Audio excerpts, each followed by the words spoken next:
வணக்கம். விஎஸ் ஜோதிடம். இந்த ஜோதிட சேனலில் துலாம் ராசி ராகு கேது பெயர்ச்சி பலன்கள் 2025. துலாம் ராசிக்காரர்களுக்கு ராகு கேது பெயர்ச்சியால் திடீர் அதிர்ஷ்டங்களும் யோகங்களும் நற்பலன்களும் வெற்றிகளும் பெற்று வாழ்க்கையில் சந்தோஷமாக வாழக்கூடிய அமைப்பில்தான் கிரகங்கள் பெயர்ச்சி பெற்று அமருகிறது. எப்பவுமே ராகு கேது சர்ப கிரகங்கள், சாயா கிரகங்கள் ஒரு விஷயத்தை சொல்லும்போது நல்ல சந்தோஷமான விஷயமோ இல்லை பொருளாதார உயர்வு, திடீர் அதிர்ஷ்டம், திடீர் யோகம் உங்களுடைய வாழ்க்கையில் பல ஆண்டுகளாக நீங்கள் கண்டு வந்த கனவும் உங்களுடைய ஏக்கங்களும் ஆசைகளும் நிறைவேறப் போகிறது என்று சொன்னால் மனசுக்கு நிம்மதி. இதே பலனை சற்று மாற்றம் பெற்று கஷ்டம் வரப்போகுது, துன்பம் வரப்போகுது, அதிகப்படியான தொல்லைகள் இருக்க போகுதுன்னு சொன்னால் மனம் சஞ்சலப்படும். நன்மைகளை மட்டும் எதிர்நோக்கி காத்து கொண்டிருக்கக்கூடிய ஒவ்வொரு ராசிக்காரர்களுக்கும் அந்த நன்மையை எப்படி பயன்படுத்த வேண்டும் என்கின்ற ஒரு முக்கியமான செயல் ஒன்று ஜாதகத்தில் நடந்து கொண்டே இருக்கும். நீண்ட நாள் கனவு நிறைவேறுதுன்னா எவ்வளவு நிம்மதியாக இருக்கும் மனசில். ஆனால் இந்த நன்மைகளை செய்கின்ற கிரகங்கள் கூடவே சிறு பாதகத்தையும் செய்துவிட்டு போய்விடும் என்பதற்காக ஒவ்வொரு பதிவிலும் ஒவ்வொரு ராசிக்காரர்களுக்கும் உங்களை காப்பாற்றிக்குங்க, உங்கள் குடும்பத்தை காப்பாற்றிக்குங்க, உங்களுடைய செய்கின்ற தொழிலை வருங்காலத்துக்கு தேவையானதை நீங்கள் எடுத்து வச்சுக்குங்க, சேர்த்து வச்சுக்குங்கன்னு சொல்லுவோம். இது துலாம் ராசியான அனைவருக்குமே இத்தகையான சிறப்பான பலன்களை கிடைத்து விடுமா என்கின்ற ஒரு கேள்வி இருக்கும். கட்டாயம் கிடைக்கும். கிரக அமைப்புகள் அப்படி இருக்கு. ஒருவேளை ராகு கேதுக்கள் நல்ல நிலையில் இருக்கிறாங்க, கூடவே குரு பகவானும் நல்லா இருக்கிறாரு. இந்த 3 கிரகங்களுக்கும் பலம் சேர்க்கின்ற வகையில் சனி பகவானும் நல்லா இருக்கிறார். இது ராஜகிரகங்கள். ராஜகிரகங்களுக்கு என்ன அர்த்தம் தெரியுங்களா? நம்ம சூரியன், சந்திரன், செவ்வாய், புதன், சுக்கிரன் இது உபகிரகங்கள். இந்த உபகிரகங்கள் பேச்சு பெற்று அமருவதை பெருசாக யாரும் பேசுறதில்ல. காரணம், உபகிரகங்கள் ஒரு 10 நாள் நல்லது செய்யும், மீதம் உள்ள நாளில் மத்தியம பலன், அதுக்கப்புறம் மாறுபட்ட பலன்களை கொடுக்க ஆரம்பித்து விடும். ராஜகிரகங்கள் தான் 1 வருஷம், 1.5 வருஷம், 2.5 வருஷம்னு நற்பலன்களை செய்யும். நாம் பல வருஷமாக பல மாதங்களாக பொருளாதார உயர்வு இல்லை, வருமானம் இல்லை, வீட்டிற்கும் குடும்பத்திற்கும் நல்லது செய்ய முடியல, நினச்சது நடக்கலை, வாழ்க்கையில் அதிர்ஷ்டசாலியாகத்தான் பிறந்திருக்குமா இல்லை துரதிர்ஷ்டசாலியாகத்தான் பிறந்திருக்குமா என்று நமக்கு நாமே கேள்விகளை ஒவ்வொரு ராசிக்காரர்களும் கேட்கின்ற காலமும் இருக்குது, கேட்ட காலமும் இருக்குது. அந்த வகையில் உங்களுக்கு பல ஆண்டுகளாக இருந்து வந்த பொருளாதார பின்னடைவு இல்லைன்னா பொருளாதார உயர்வு இல்லாத தன்மை, பல ஆண்டுகளாக உங்களுக்கு வீடு இல்லாமல் இருந்திருக்கலாம், இல்லைன்னா வீட்டை கட்டுறதுக்கு ஒரு இடம் இல்லாமல் இருந்திருக்கலாம், இல்லை நமக்கு வாழ்நாள் முழுக்க ஒரு நல்ல தொழில், வியாபாரம், உத்தியோக உயர்வு, புத்திர பாக்கியம், திருமண யோகம், வெளிநாட்டுக்கு போகிற யோகம், வண்டி வாகன யோகம். இது மட்டும் இல்லாமல் நிலத்தால் பிரச்சனை, சொத்தால் பிரச்சனை, உறவுகளால் பிரச்சனை, கோர்ட்டு கேஸு வழக்கு, பல வகையிலும் உங்களுக்கு கஷ்டங்களையும் நஷ்டங்களையும் துன்பங்களையும் மன சஞ்சலங்களையும் எந்த விஷயங்கள் தந்து கொண்டு இருந்ததோ அதிலிருந்து முழுமையாக விடுபடுவதற்குண்டான வழியை காட்டக்கூடிய கிரக அமைப்புகள் தான் இந்த 2025 துலாம் ராசியான உங்களுக்கு மாபெரும் வெற்றிகளை தரக்கூடிய அமைப்பில் அமர்ந்திருக்குது. இது சாதாரண காலகட்டம் கிடையாது.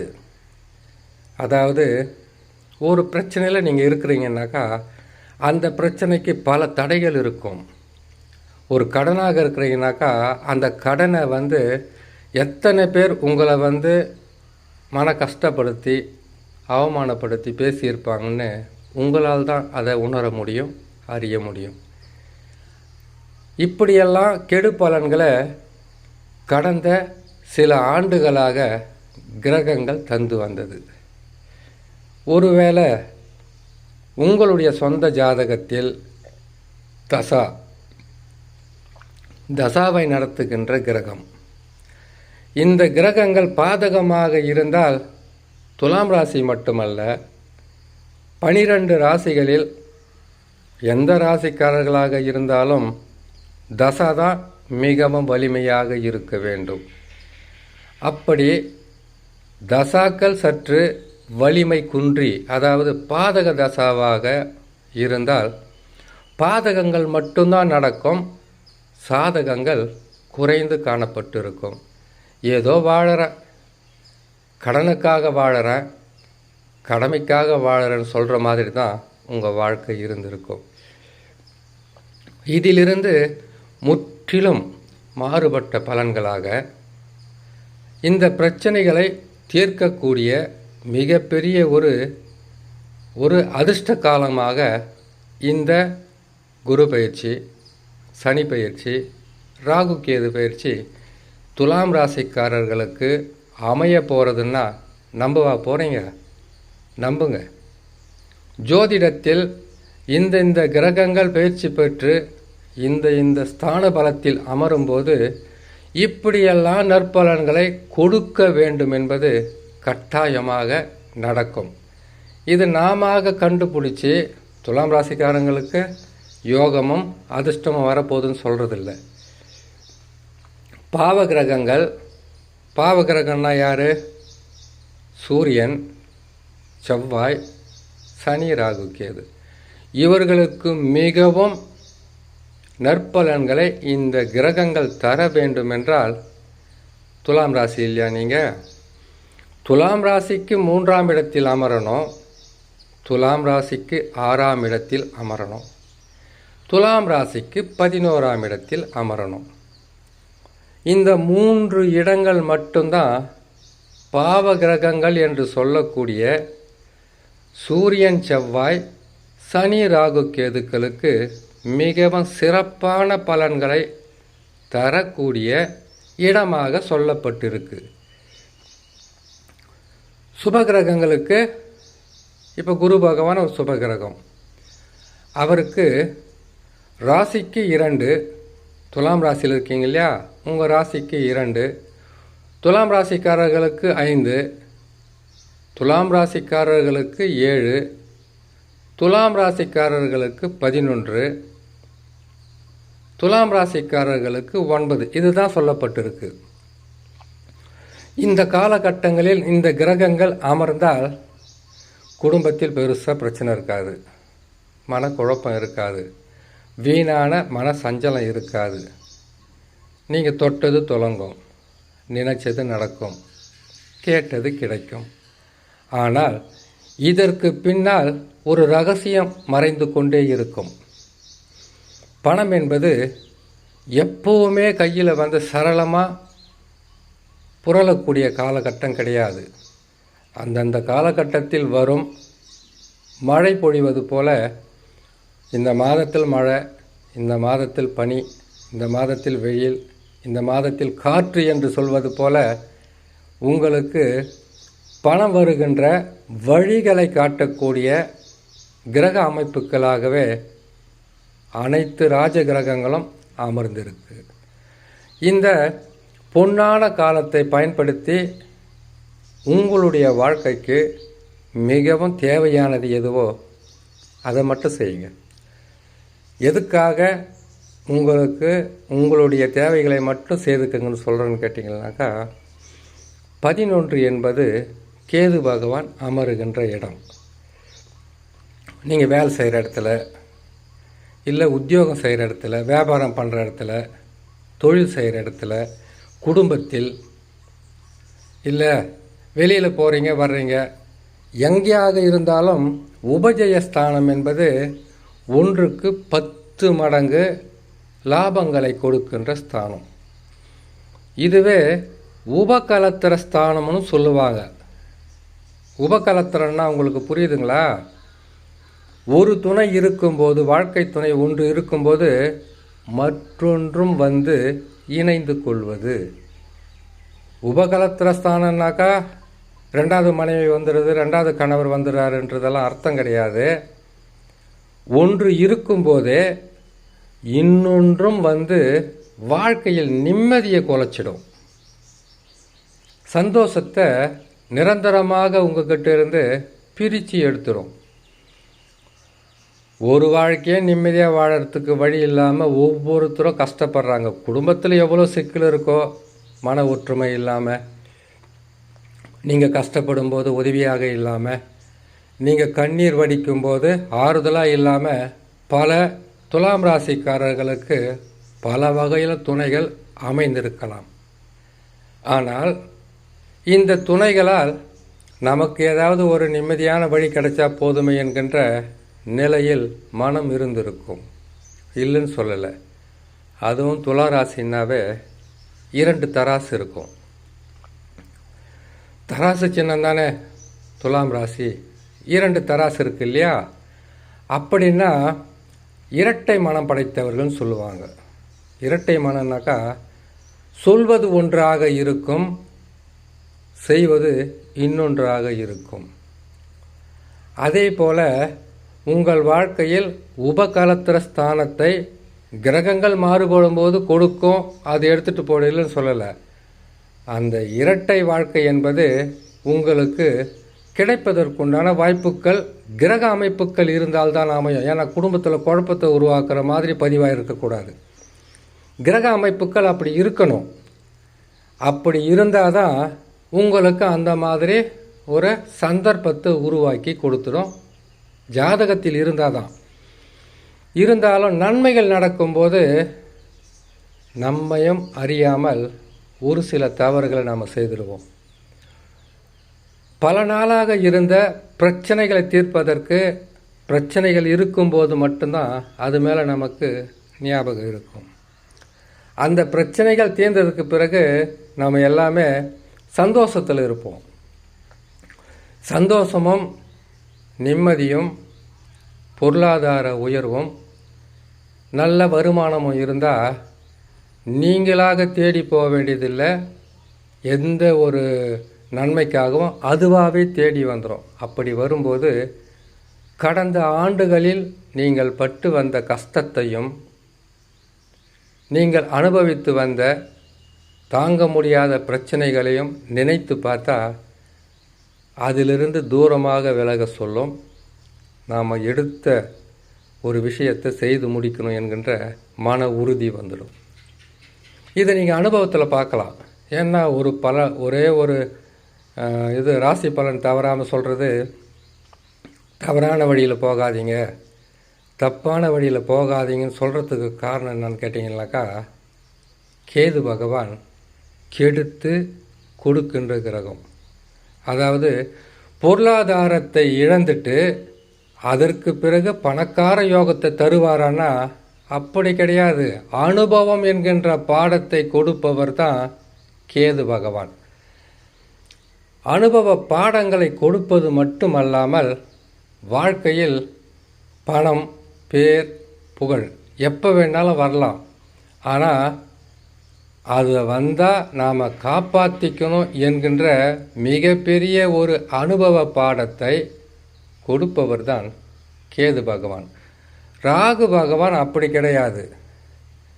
எல்லாத்துக்கும் ஆசைப்படு, எல்லாத்தையும் அனுபவிக்க நீ தகுதியானவன், நீங்கள் தகுதியானவர்கள்னு ஆசைகளை தூண்டிவிட்டு, ஆசை என்னும் நெருப்பை மூட்டிவிட்டு உங்களுக்கு அவஸ்தையும் கஷ்டத்தையும் அவமானத்தையும் அள்ளி கொடுத்துவிட்டு விலகிடுவார். அதுக்கப்புறம் பாருங்கள், திருடனுக்கு தேள் கொட்டின மாதிரி கத்தவும் முடியாது, சொல்லவும் முடியாது. அதனால் தவறுகள் நடப்பதற்கு முன்பதாகவே இந்த பதிவை பார்க்குற ஒரு சில துலாம் ராசிக்காரங்க மற்றவர்களுக்கு அறிவுரை சொல்லலாம். என்னென்ன அறிவுரை சொல்லலாம்? தவறான பாதை வேணாம், தப்பான பாதை வேணாம், அப்படி போனால் வாழ்க்கையில் நிம்மதியை நாம் இழந்துடுவோன்றது நினச்சிக்கிட்டு முதலில் ஒரு ஆணாக இருக்கட்டும், பெண்ணாக இருக்கட்டும், குடும்ப தலைவனாக இருக்கட்டும், குடும்ப தலைவியாக இருக்கட்டும், யாராக இருந்தாலும் நம்மளுடைய வாழ்வாதாரத்திற்கு உண்டான வழிகளை தேடிக்கணும். துலாம் ராசிக்காரங்களில் ஏழைங்க தான் இருக்காங்களா? பணக்காரங்க எவ்வளோ பேர் இருக்காங்க. அவங்கெல்லாம் எல்லாத்தையும் அனுபவிக்கலையா? எங்களுக்கு மட்டும் புதுசாக சொல்லிக்கிட்டு இருக்கீங்க அப்படி என்கின்ற ஒரு சில கேள்வி வரும். அதை நான் மறுக்கவில்லை. அவங்க ஜாதகத்தில் கிரக அமைப்புகள் அப்படி இருக்கும்.